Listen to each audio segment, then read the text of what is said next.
After 2 hours, make sure the bottom of the horns where you place the Apoxie Sculpt putty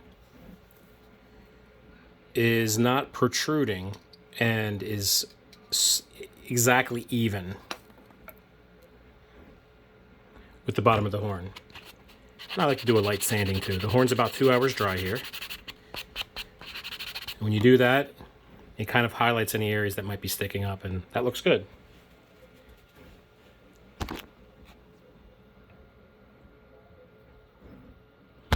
Check the next one.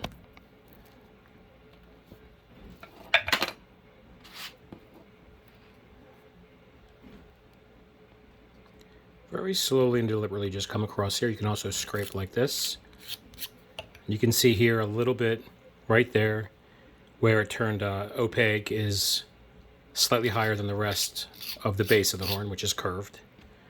But when you do this, you make sure that everything's smooth so you get the best effect when you wear them, as well as if and when you display them on a head sculpture like that. So there you have it.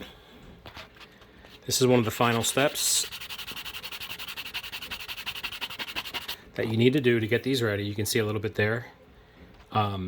Before you move on to the next step, which is you don't really need to sand these, but I like to take a piece of like really worn Scotch-Brite pad like this and just go over the horn just so the paint will stick to it better when you primer it.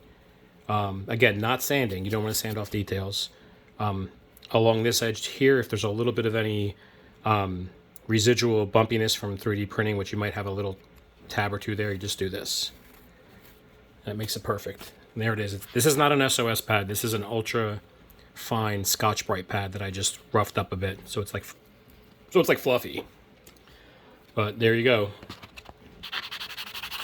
A couple more sandings just to make sure. That looks pretty good.